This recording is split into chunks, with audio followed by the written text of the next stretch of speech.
Here's the story. Here's the story, Tyler. Since you have to do the stories, and Doug and I don't have to do it. Amen. You need to get Brady, and you need to find out how miserable Giselle is that he still wants to play football. I don't think he's ever going to quit because she must be the most miserable person in the world. And that's the question I need answered from Tom Brady. Do you can't stand her that much that you're going to keep playing football and you don't need to? That says everything about his life.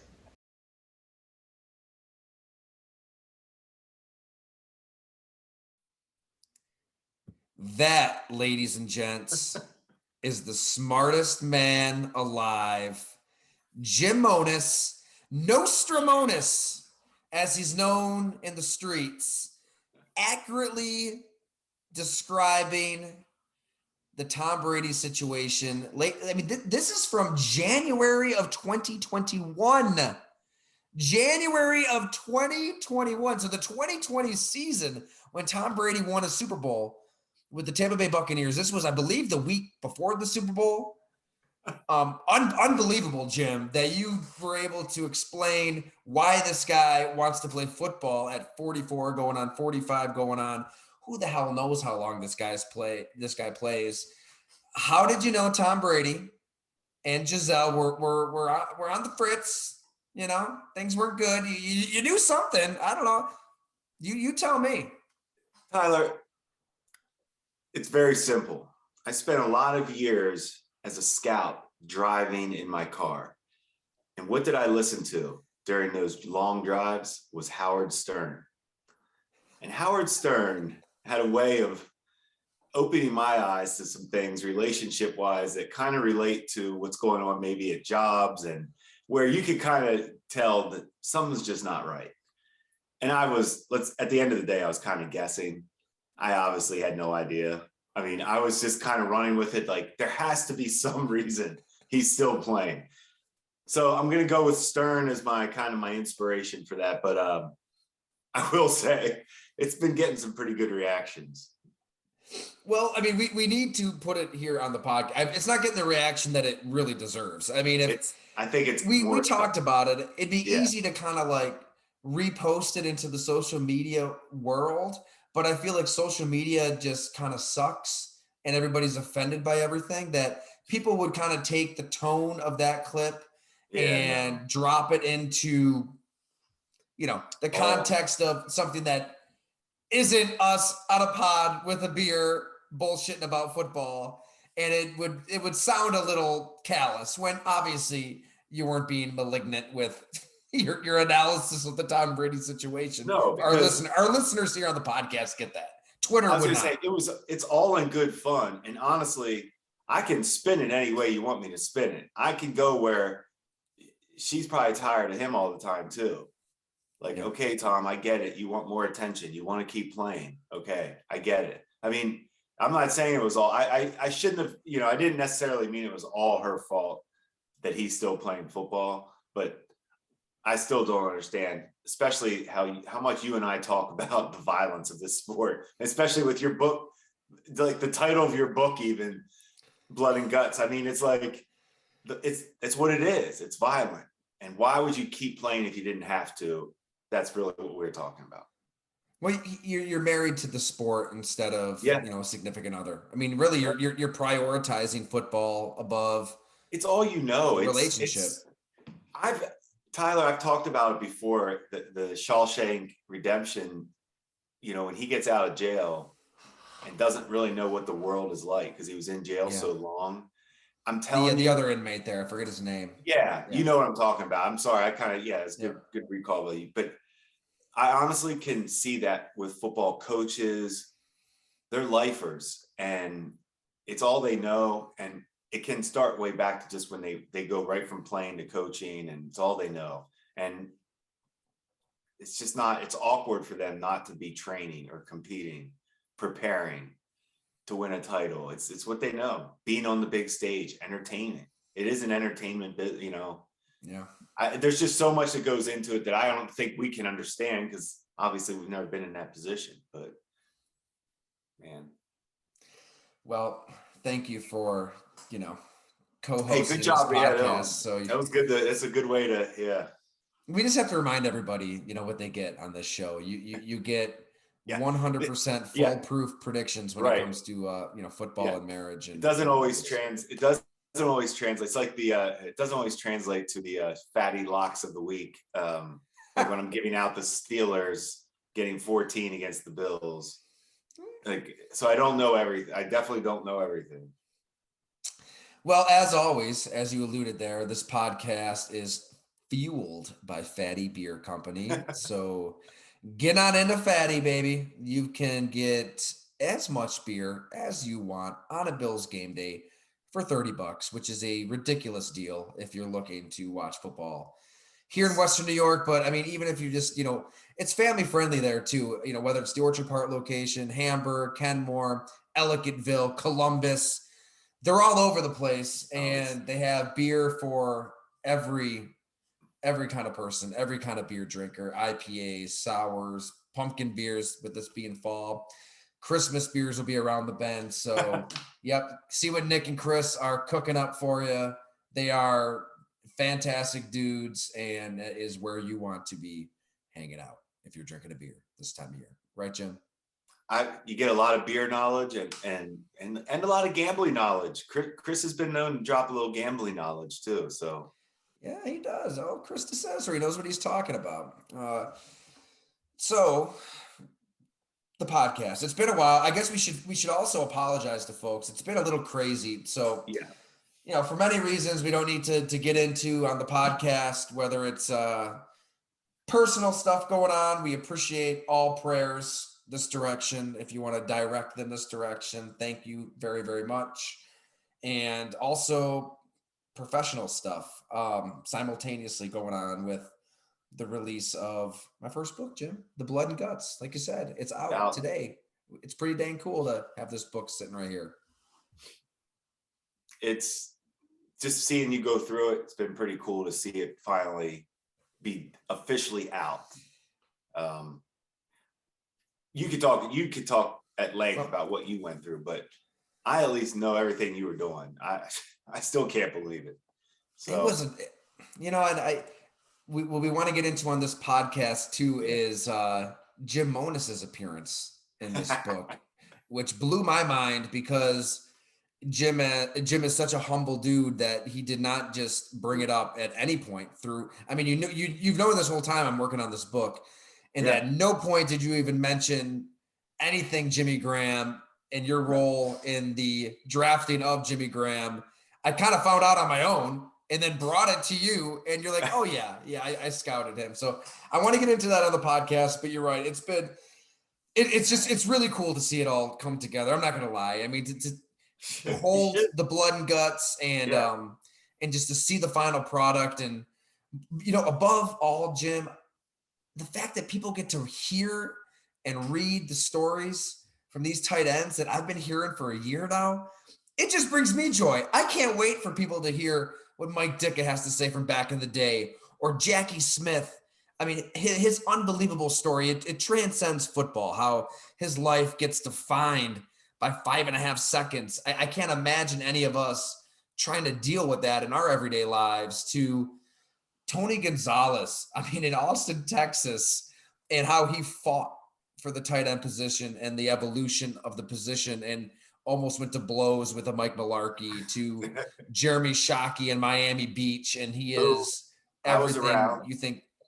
Yeah, you were around Jeremy Shockey. A rare breed.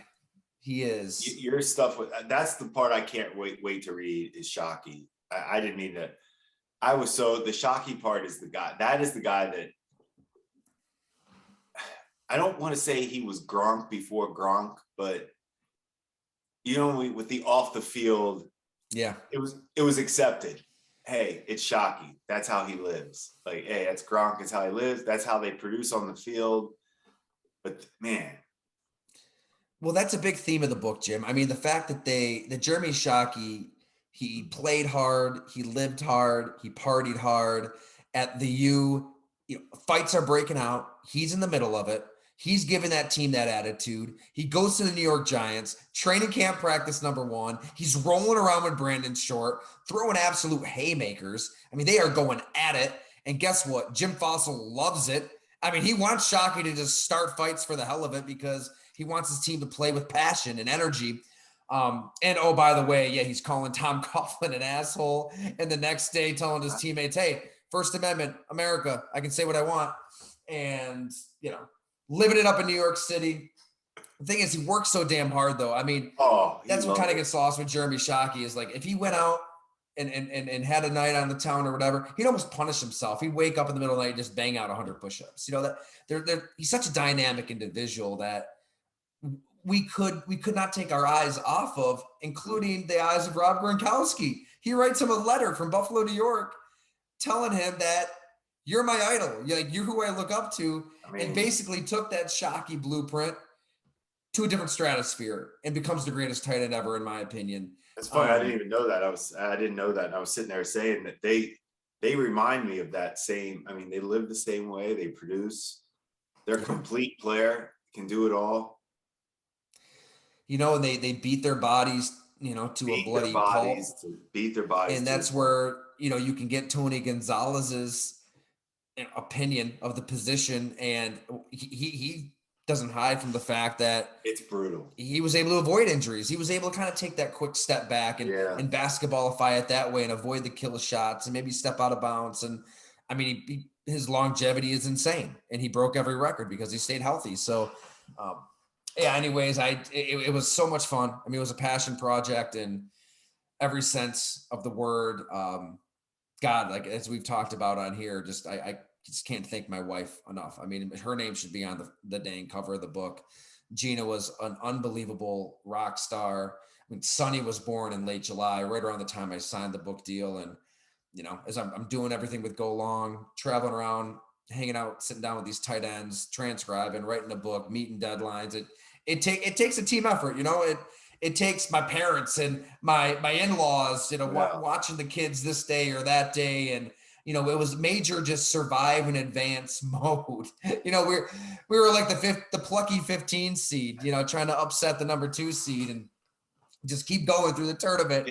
But yeah, Gina was unbelievable. And so I just can't thank everybody enough for reading the Blood and Guts, and it really makes it all worth it. The family friend support is just critical for everything. It's critical. So you got that right, man. It's cool that you mentioned that, because it takes a team. It takes a team to get that done. And hey, you know what? The last point on the book, and I can't thank everybody out there enough for pre-ordering, as early as March, when I told everybody I was doing this. Maybe it was April.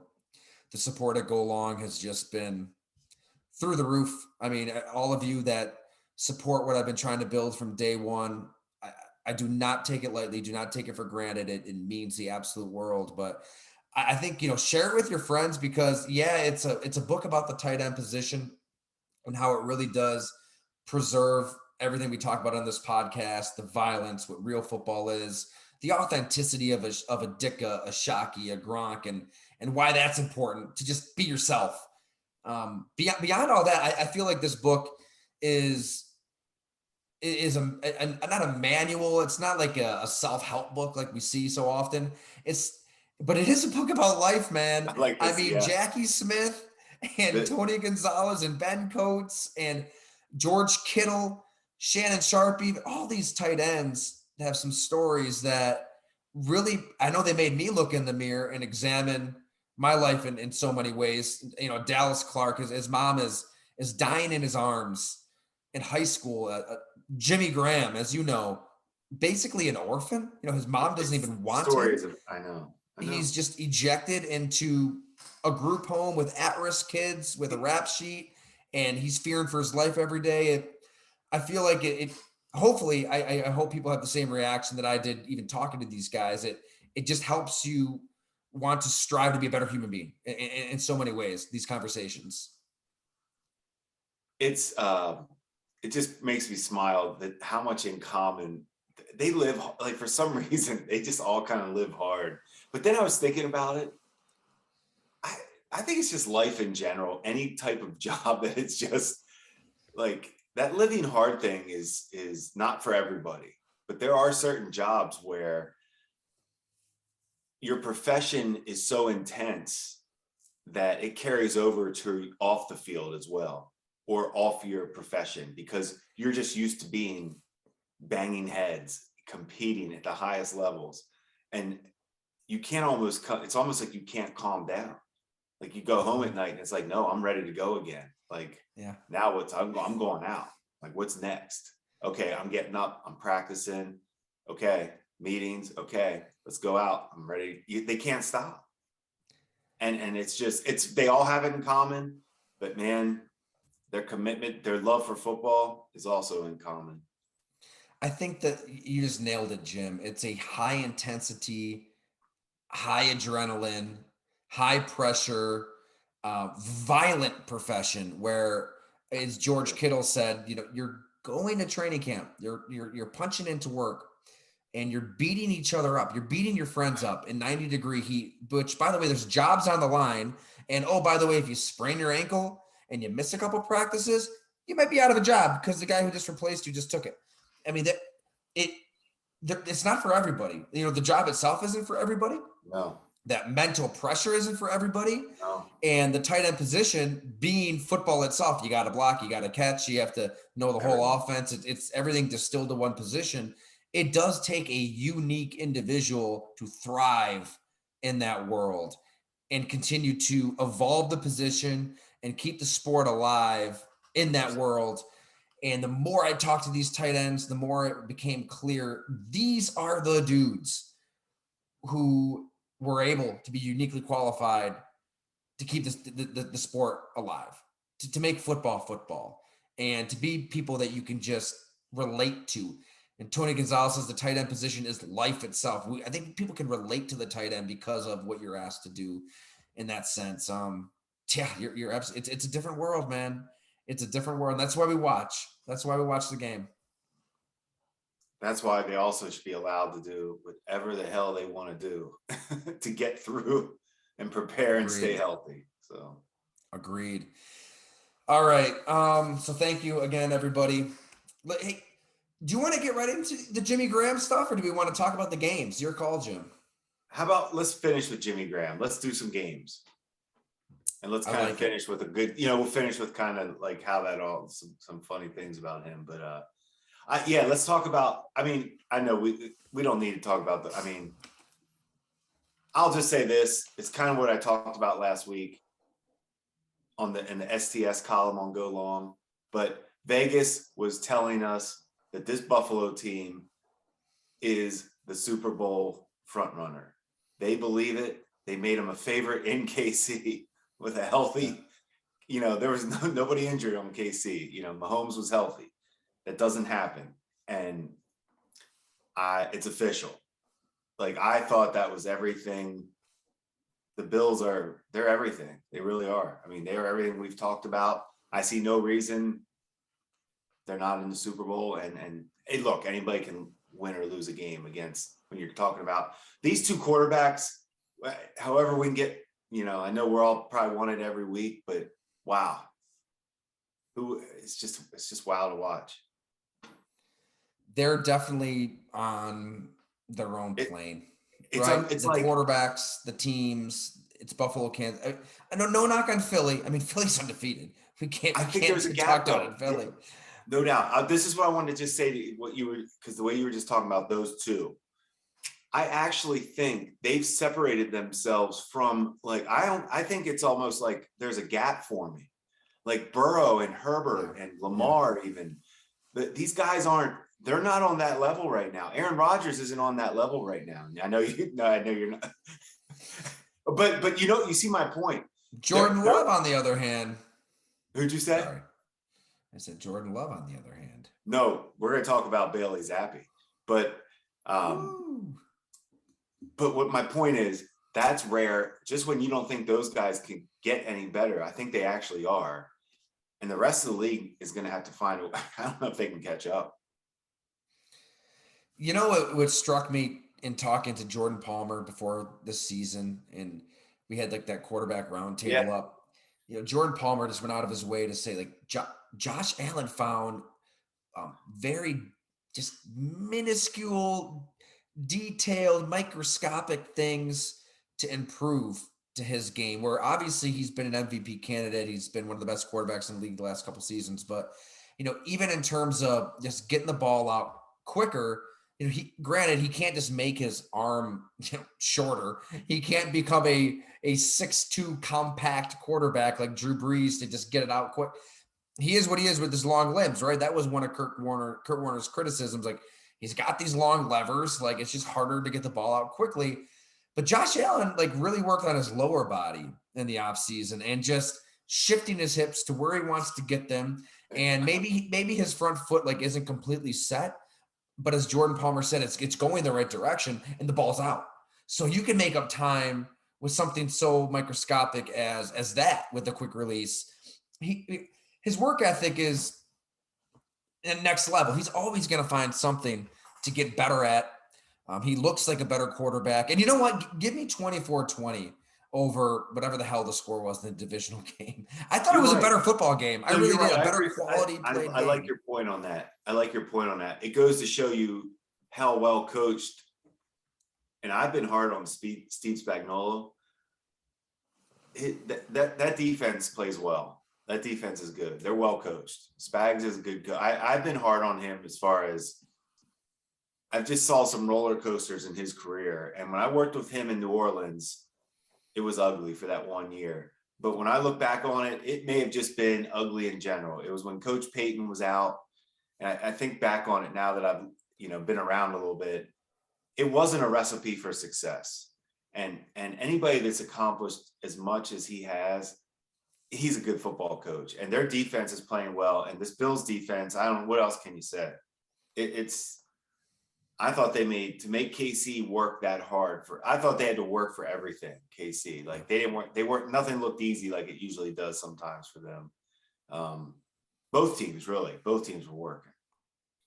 It's just talent. It's just both teams are well coached. It's just crazy. It's always funny for me to see, think back that that's how I started with those guys. Like Sean and I running around as interns at training camp, he's getting Andy Reid Diet Cokes. I'm getting the clips for Derek Boyko and all the team. And if Derek Boyko works for the Bills now, it's just crazy to think here they are.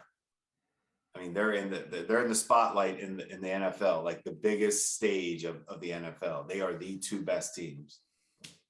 Probably a good thing that you got Sean McDermott the interview and hired Sean McDermott. You're telling me that was a good thing, Jim? Hey, here's what is good though. Seriously. It's really cool to see the success, to be a part of.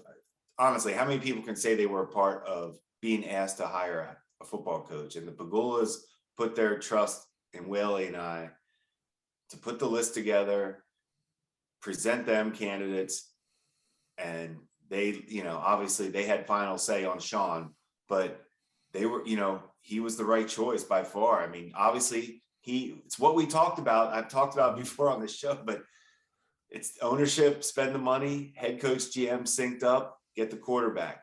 Sean didn't feel comfortable with us. He moved on. He got the GM that he felt comfortable with. Okay. What did they do? They get the quarterback. There it is. That's the structure. It's not a secret. The Kansas City is the exact same way. Andy Reid and Brett Veach are so tight you wouldn't believe it. Guess who they hired back right away on that staff? Matt Nagy, the Bears ex-coach. Guess who's going to be the head coach in waiting for the Kansas City Chiefs when Andy Reid steps down? Matt Nagy. Guess why? Guess who played college football together at University of Delaware? Matt Nagy, the GM, Brett Veach. So you see how these teams are structured for success, sustained success. And that's what I'm talking about at the top. Go to Carolina, owner that's in the way, GM and coach have no relationship, and there's no quarterback. And what do you have? The worst disaster going right now in football. Like I can't believe how that's one I thought that team was going to compete this year. You and me both. Sorry, I don't know. I just went on a little. I know I went on a little. It led me to. I love it. Keep going. I think it's something we don't talk about enough on how important structure, general competence and structure are to a football team. It's that simple. Structure. It's what it is. And you know what it is too. It's so many things, but like again and again, scouts around the league point to a team like the Baltimore Ravens as a gold standard. And the more I learned about Ozzie Newsome and building that franchise from scratch, I mean, they were bare bones when they moved from Cleveland to Baltimore. They're working out of a police barrack, of an old police barracks where there's like shell casings in the front yard of the quote unquote facility for the team. And they've got, VHS tapes lined up around the boundary. And I mean, Phil Savage puts everything just beautifully on how they was as bare bones as it gets. But Ozzie was just that calming presence. I mean, a guy who grew up in the segregated South, who just like doesn't even flinch, who's the de facto GM, right? You leave Cleveland, everybody wants your owner dead. Art Modell. And that first draft in 96, Art Modell, Ted Marchibroda, they wanted Lawrence Phillips in the worst way. They wanted this running back out of Nebraska. They want to make a big splash in a new market. And Ozzie Newsome, he had the final say, right? He's not officially the GM yet, but he's in charge of the team. And he says, I talked to Ozzie about this. Look, the scouts put in all this work all year on all these college prospects. The top guy at their board was Jonathan Ogden. And Jonathan Ogden was available at their pick. They're not going to deviate from the board. It seems like cliche and simple to talk about, but I think again and again in front offices that aren't structured well, that just operate in weird silos, and Jerry Jones is just popping in and telling everybody, all right, do this, take this guy. Again, and the New York Giants are an absolute disaster under Dave Gettleman. Look where they are now with Joe Shane and Brian Dable. You need that structure. You need that hierarchy. You need that calming presence, a clear decision maker, and everything kind of flowing from there. The team feeds off of it. The team will see everything that's going on. They feel. I can remember it. I can just remember, especially when it was going down, when things got ugly, with kind of when it was ending with Rex and Anthony Lynn. And listen, there was no hiding. It was a shit show. Okay, let's call it what it is. And if you're a player and you're looking around and like that's what's going on, that's who's running this show. That's why it has to be structured. But flip it the other way. When they see the continuity and the consistency at the top, that's when they fall. And you're seeing it. To be honest, the Patriots are we joke around a lot about Belichick not winning without a quarterback, but that team's competing right now. Like they still are buying into it. Pittsburgh still trying to compete so it just goes to show like it just has to be structured right. It has to be. Also helps when you have the quarterback. That's part of that's part of the structure. That's no doubt. It might be the most important piece. Kind of a segue into New England then, where you do have that structure. Okay. You do have the greatest coach of all time.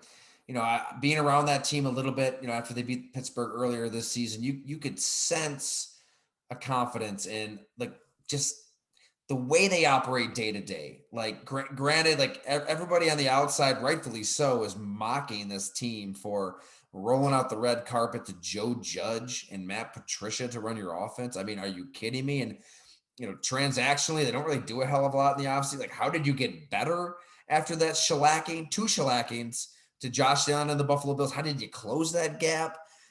When you let J.C. Jackson walk? Well, let's look at the Patriots right now. J.C. Jackson can't even get on the field now for the Chargers. He was benched. He didn't look good.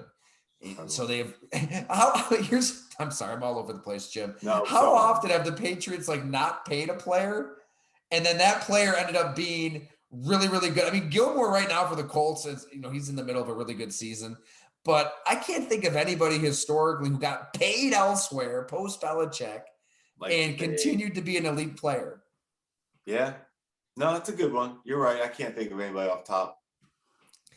But the system that they have there is something to that. I don't think we should just crown the Patriots, but the fact that they're competitive and they're winning games and they're doing it with a third string quarterback that you want to get into here, it speaks volumes to that competency that you're hitting on.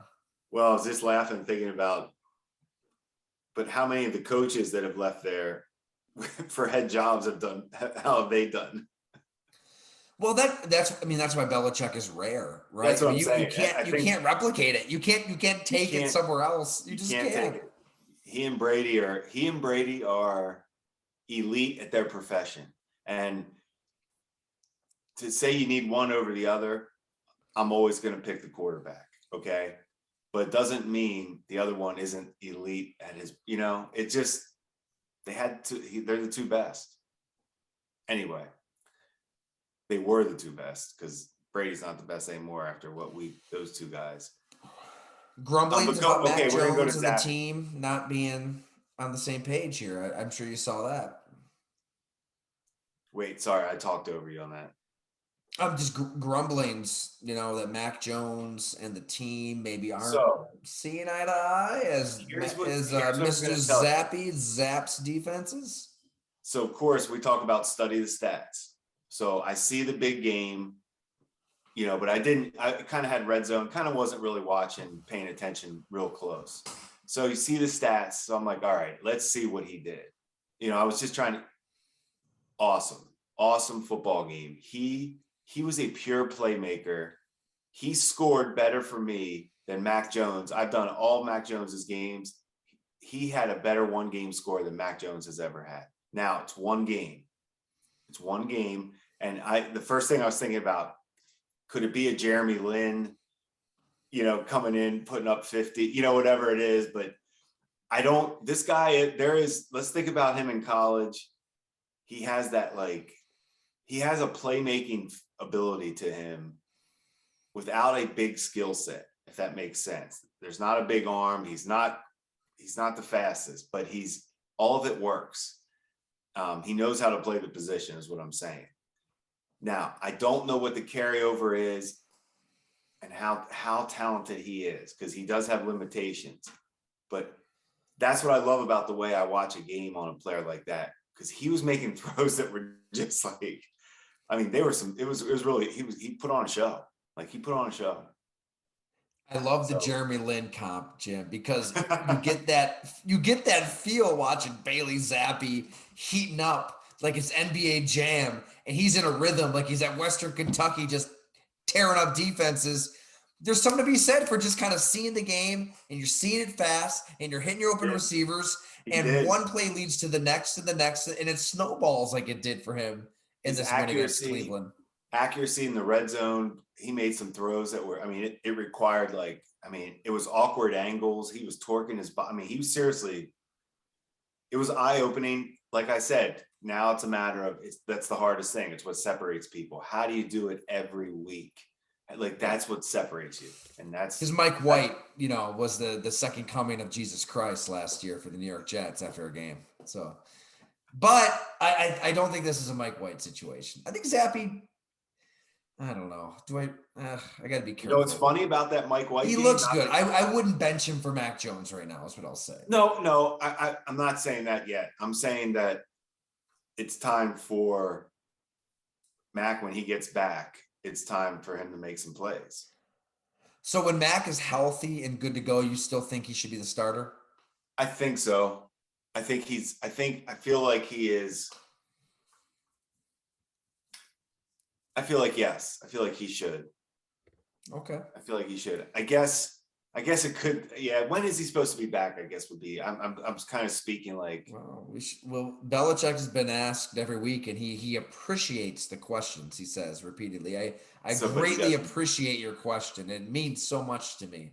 But yeah, in terms of substance and intelligence, there isn't much coming out. I think the reason I was thinking that was if it was actually an extended period of time where it's 3 or 4 or 5 games and the Patriots are rolling, then yeah, I think you could. No, I was just thinking if it was like next week or something, I would go back to him. But yeah, but I'm telling you, that is like seriously, that was. It tells you once again about a team that's structured correctly. they know what they know what will work for them in a draft. You know, they did their work on him to draft him in the 4th round. That 4th round is screaming ideal number 2 backup. That's what when you take a guy in the 4th, that's what you're saying right away. Like, this guy can develop. He can either develop or right away he's a number 2. And then maybe you hit and maybe you get a number 1. But that's I like that. Where do the New England Patriots fit in terms of AFC East contenders? I still got to see. I still don't buy into this, the Mac Jones Zappe good enough. I just, the level, the gap right now in the quarterback play. The Jets are fascinating to me because I still think Zach Wilson does not look good to me. But Joe Douglas, the GM there, we've talked about him before. I think the Jets have some talent. There's some talent on that football team. I still don't know if Zach Wilson's any good. And the Miami, that Dolphins team has turned into the Tua injury kind of torpedoed their season at this point anyways. I mean, here they are in first place and Mike McDaniel's changing everything there. And there's no easy games. There's officially, though, for the Bills, there are no easy games in the AFC East. That's a good point. I mean, New England is going to still try to, I guess, do what they did last year. I don't know if it will work. They want to run the ball north and south 40, 45 times a game. And it's been working lately. You know what? I want to take that. I don't like the way I said that about easy games, because there are really no such thing as easy games. I meant basically all these teams are good. Like, they're not in a rebuild. They're not in a, these teams are competitive, really good football teams. Yeah. Like, that might be just a little missing something still, mainly quarterback. But, that's really, that's the gap. Yeah. That's the gap that the Bills have because he is that good. I have a hard time seeing Buffalo get moved off of that top seed. It's early. There's a lot of games. Anything can happen, injuries. And they got into a slump last year. They hit a rut last year. It just feels different than last year, though. I would be surprised if the Bills just hit a skid. The defense last year, I know they had the number 1 ranked pass defense, right? It wasn't not pass, but it was kind of funny money. It didn't feel real. They kind of ran up the score against some bad teams. To have the success they're having on defense against good quarterbacks, good teams, Lamar, Mahomes. They look good in the moments. It's the Super Bowl champs. Say what you want about Stafford, made him look like a puddle of mud. So that tells me they're not going to fall into a rut. And Kansas City maybe is the one team that still has a legit shot at the number 1 seed. But now you got 2 games up on Kansas City effectively. I think Buffalo's in the driver's seat. I'd be surprised. It's early, but I'd still be surprised if the road to the Super Bowl didn't go through Orchard Park myself. Oh, yeah. There was no secret about this team this year. Everybody I think saw it, and it's being delivered. So yeah. Hey, real quick, how many times are we going to see Denver? Where are we at with Denver? Where are you at right now? Oh man, well, I just shared because we haven't talked. I want to hear it right now because it's beyond strange. Here's what I want to ask you: can you think of a time when there's ever been a player that was this accomplished, like Russell Wilson? I'm saying accomplished, with all his teammates coming out now. I feel like it's almost like they're piling on now. Like they are. But I just shared Michael Robinson's take on NFL Network. I'm watching that live. I had to record it and throw it up because I was like, whoa. Because Michael Robinson is not one to just hot take his way through a segment. No, like that's coming from a place of substance in my opinion. I know we've got some Russell Wilson, big time Russell Wilson fans who listen to this podcast, I've been a huge Russell Wilson fan. I think who he is as a person is should be the envy of any professional athlete in terms of philanthropy and being a good husband, good father, all that stuff. But there are so many layers to him, and there is a phoniness there that we've all kind of seen that's odd and strange. Where do you even want to begin? The Subway commercial, the Mr. Unlimited video that he put out. That was it's corny, it's weird. And then when you hear Marshawn Lynch and Richard Sherman, riffing on how they have to go through a publicist to talk to Russell. If that's true, that's insane. That's insane. That's what people like me do to get interviews for the Blood and Guts. It's not what a teammate has to do when you just, shed blood on a football field to win a Super Bowl together. That's being a bad teammate, if that's true. And for Michael Robinson, a logical dude to just go off on Russell Wilson like he did. You got the clip up on my Twitter if you want to check it out, but just basically saying, like, teammates don't want to hear you at the podium saying, let's ride and, execute it. No, they want you to be real, be pissed, be passionate, show some human emotion. Everything's going wrong for your team right now, and you're a big reason. Like, let's see some realness to you, because like he said, everybody knows how much money he's making. And when you make that kind of money, you need to have some results. You need to have a little passion behind your play. And we've been critical of Wilson and Hackett, and this is after we've been praising them through the offseason in many ways. I don't know what the answer is, but this isn't what the Denver Broncos signed up for. Think about Michael Robinson, Richard Sherman, Marshawn Lynch. Those guys are alphas, like big time alpha male. Like, they're not putting up with, they're not going to put up with that. Just plain and simple. So it's interesting. It's always interesting for me to see the guys that come out. There's something to it when those guys are saying something. So it's just crazy to think. I guess I've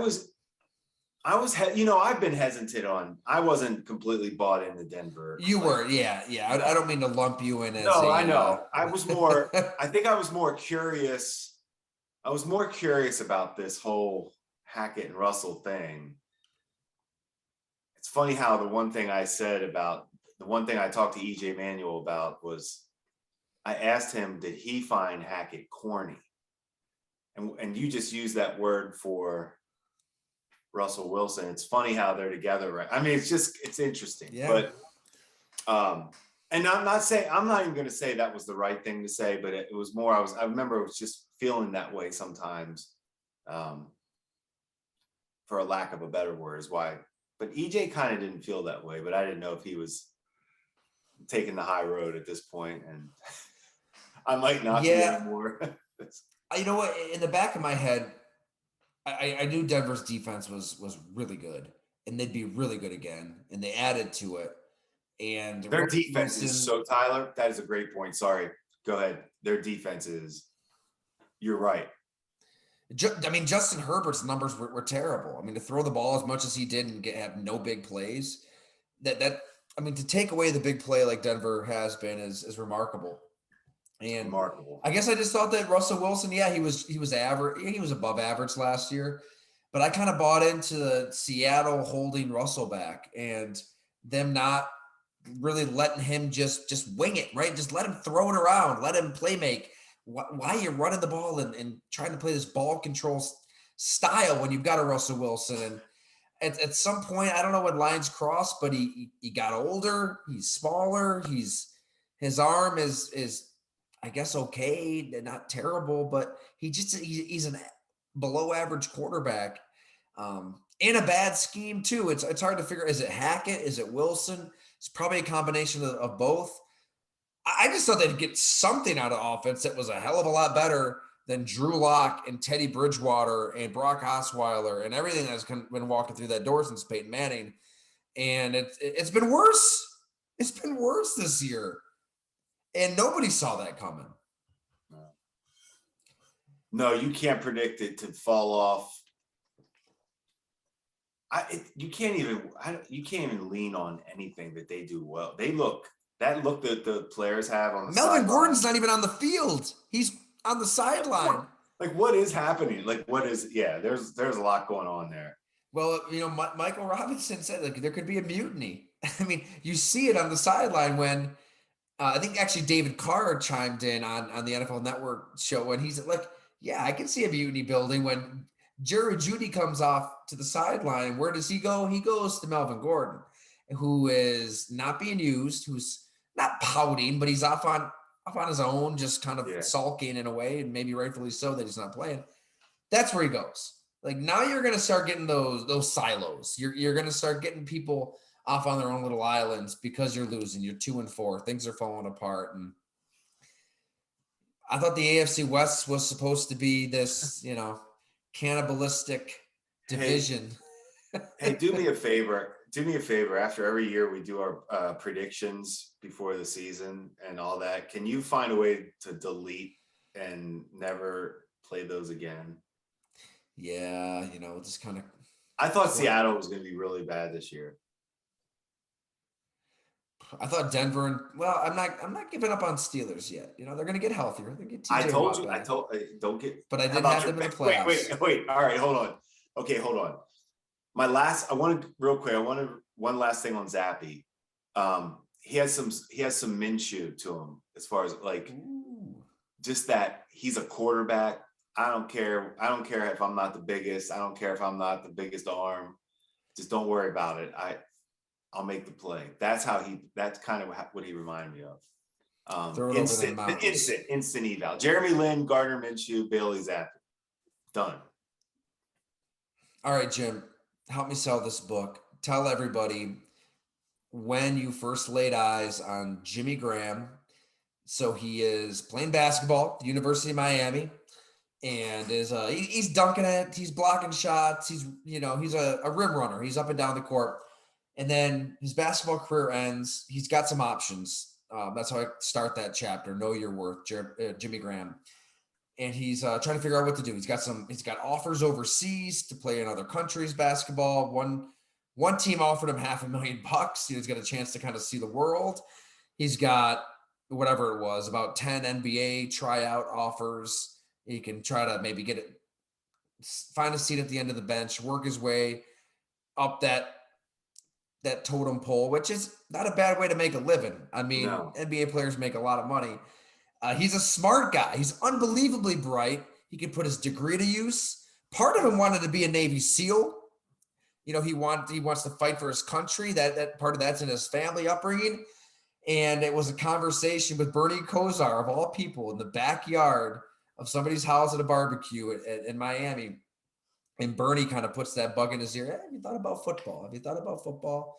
It was right around that time that the Patriots worked him out and offered Jimmy Graham a spot on the practice squad. I mean, Matt Patricia's putting him through a workout in Miami. And granted, he hadn't played a down of football yet at Miami, but they're offering him this spot like to just kind of learn and develop as a tight end so he could be the best coach ever, best quarterback ever. He chooses to go back to school, tight end in a lot of ways. It's Miami or Iowa. Miami can say this case. Develop where Bubba Franks and Jeremy Shockey and Kellen Winslow Jr. and all these guys have been. That's what he chooses, and that's where Jim Monos enters the equation. And he's catching 17 balls. He's making a few plays in the red zone, unbelievably raw, but he does have the NFL's attention because of Tony Gonzalez, because of Antonio Gates. You guys as scouts are thinking, yes, basketball player can shine at tight end because like Tony Gonzalez is giving up 4 or 5 inches to Ed O'Bannon and Tim Thomas on a basketball court and learn how to time up his rebounds and his jump shot. You put that onto a football field and you're just bigger than everybody else and more athletic than everybody else. It's changing the way you think as a scout, isn't it? So basically what was so cool about it was the University of Miami did a great job of letting every scout know, hey, just pay attention. He just hasn't played. He just doesn't have experience. So it wasn't like he wasn't necessarily unknown. So I don't ever want it to go like he was a known guy. He was promoted, and everybody was aware of. You can't help but just see him at practice. It's just like, yeah, that's what you want. That's how they draw him up. That's how, it goes back to the old video game when you create these guys on video. That's created right. Size, speed, all of it. Okay, so then you watch the tape, and it's just very robotic, is the word I always said with Jimmy at first. He just wasn't fluid with his routes. He was counting his steps. It just didn't look natural. But that's natural. That's okay. But then you start looking at the good, and then you start looking at his production where, hey, he's not getting a lot of opportunities, but then all of a sudden it's like, hey, he has touchdowns. Like, he's scoring touchdowns. They're using his skill set right now. Throw the ball up to him, let him make a play, or let him run by people down the seam. And I can just think of, I honestly, as a scout, just know that's an easy guy to do as far as, hey, I don't know, there's a lot to work with here. And Coach Payton was basically, he didn't need sold. He knew more than anybody. Coach Payton, to be honest with you, had the vision and knew more than any of us knew about how good he could be. His confidence level was way more than anybody in that building in New Orleans. And here's what we also did. Here's where it was really cool too. We always talk about bringing in, you get to bring in like 30 players before the draft. So he was a guy we brought in. They always let the scouts kind of pick, hey, you guys get 2 or 3 to come in. And I can remember definitely wanted Jimmy coming in, because I knew that it was awesome. I just remember we were eating voodoo barbecue down there in New Orleans. And I just think back on all that, and we just talked basketball so much, which is in the book, but at that time, but it was just crazy to think. And then we draft him. And then he goes to one of the greatest quarterbacks and head coach combinations you could ever. Once again, real quick, to go back to how the Saints are structured: owner, stay out of the way. Mickey Loomis, Sean Payton were tied together. Drew Brees quarterback. Boom, Super Bowl. Anyway, but Jimmy Graham got to be a part of that, and I guess it's cool as a scout to go through the whole process from the fall to the Senior Bowl, to the pre-draft, to the draft. Then we just had the ride in New Orleans. It was fun. It's fascinating. And, I've got the whole backstory on that draft where, you've got Rob Gronkowski, Jimmy Graham, Dennis Pitta, I believe, Aaron Hernandez, Ed Dixon. You've got a lot of tight ends. A lot of teams at that point know what the tight end can do athletically, and they want to find their next Tony Gonzalez, their next Antonio Gates. And this is a draft where you can get them. And Bill Belichick wanted to. So a year after he tried to convince Jimmy Graham to slink onto the practice squad and develop for a year, he wants these tight ends. He takes Rob Gronkowski in round number 2. Round number 3 comes around, and New Orleans pounces. You guys take Jimmy Graham, and then he ends up with Aaron Hernandez in the 4th round. Can you imagine Gronk and Jimmy Graham on the same team? Aaron Hernandez is a football player, obviously. I was gonna say a schematic nightmare, but I'm just saying he obviously didn't last long in the league. Yeah, Aaron was saying, I know that one's just either way off the chart talents. Yeah. You're right. And there's another, I didn't mention Bill Parcells. He's running the Miami Dolphins. Right. He wants Jimmy Graham, and we've got the backstory on the Senior Bowl, and their coaches are at the Senior Bowl, and Jimmy Graham to this day is certain that Parcells and they were trying to hide Jimmy, right, from other teams and other scouts who are there, and using him in ways that don't exactly accentuate his gifts, and just run him into the ground, and he's getting blown up by Taylor Mays in a hit and drill. That part of it's kind of funny too. I talked to Bill Parcells, and I asked him about that Senior Bowl week, and hey, were you trying to hide him?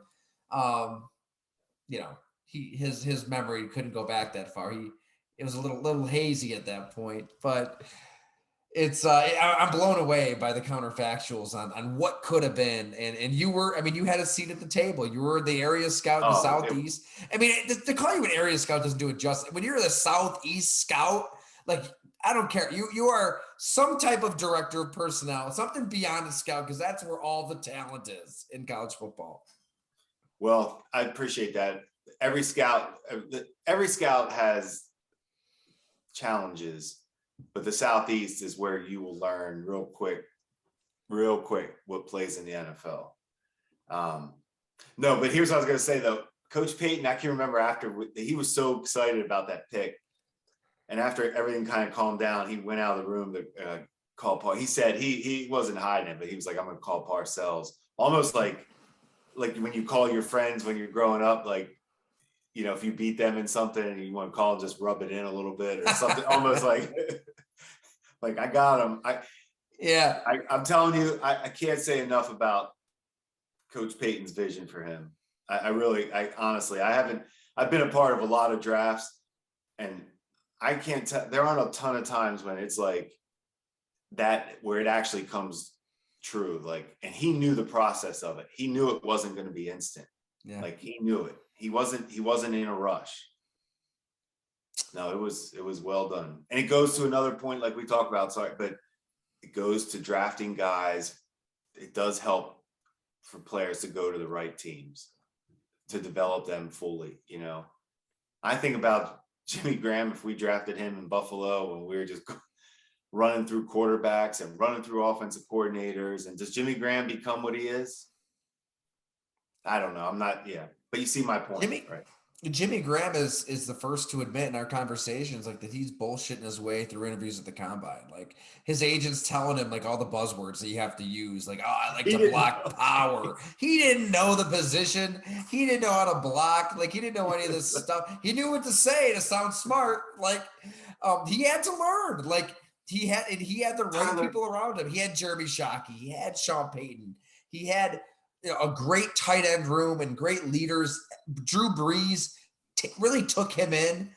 And as our guy Jerry Evans said, and Greg Williams agreed, if Jimmy Graham stays with Drew Brees, maybe not his entire career, but at least another 5-6 years, I tend to agree. We're probably talking about him as the best tight end ever, or he's at least in that conversation, because what they had at their peak was special. In 2011, I mean, Graham and Gronkowski have their own little Maguire-Sosa thing going on, sans the steroids, for the most receiving yards in tight end history.